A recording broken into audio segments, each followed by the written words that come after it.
Well, I think absolutely it's definitely one of the most heart-rending stories I've ever done, and I've just found myself crying a lot because you cannot imagine that a child as young as 9 would consider that hanging himself on the school premises with a tunic belt would be an appropriate way to leave his life. And shockingly, I did the story of Lebo Maseko, who was a 9-year-old who was found on the 1st of September hanging from a school swing. And, you know, speaking to his family in Mbuzini, near the Swazi border, which is where he lived, about, you know, the moments before his death, how the child was, you know, seemed normal, seemed happy.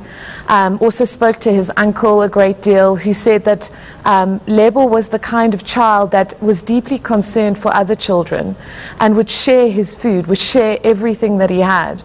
And this was a family that is living in abject poverty. And I just really got a sense of this child who was, you know, so overwhelmed by his circumstances, but so deeply empathetic and caring about other children as well. And this is actually, we're going to play a soundbite now from the interview that I did with the uncle about, you know, Lebo's death. Okay, let's take a listen.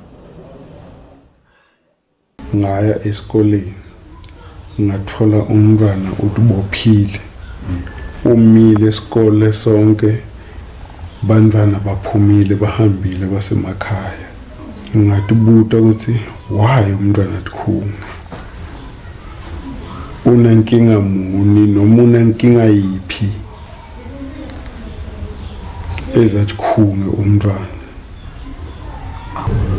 akekho noyi-1 lesimkwatele phela sibona ingoti ukuthi yente kanjani asiyathi ngoba besingekho nathi siphazamisekile kakhulu lokho sibanga seze saphazamiseka ukuthi umntwana bekamncane angenato inkinga kodwa nakayotholakala asenza njeni ngoloko siphazamisile lokho ngoba sathi ukuthi umntwana omncane usede inkinga. I mean, you can feel the pain there, but you can also feel the bewilderment. What actually happened here? From you talking to the people, I mean, they are poverty-stricken families. What are the factors that are driving this?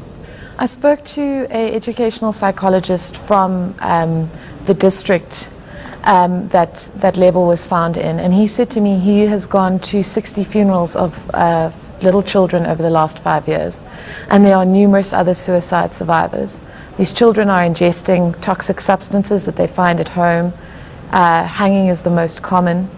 And, you know, in some circumstances, these are kids that will go and find trees and throw themselves off, you know, hang themselves off trees.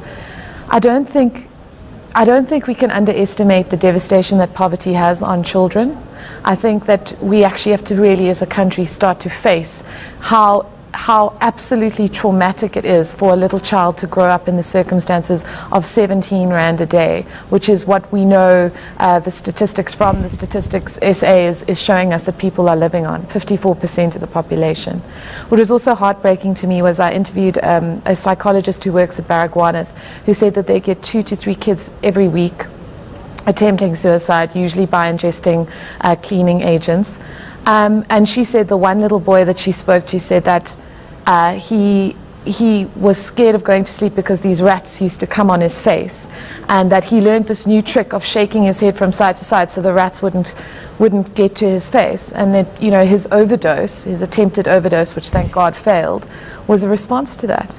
You can't be passive about this story. I mean, I'm trying not to cry as I'm talking to you, but that a child is living through these circumstances, and more of these little ones are deciding to opt out of life because of those circumstances, I think is an indictment against our entire country. Poverty driving children to kill themselves and suicide, and there will be more details that we can see and our viewers can see on Checkpoint on this tragedy.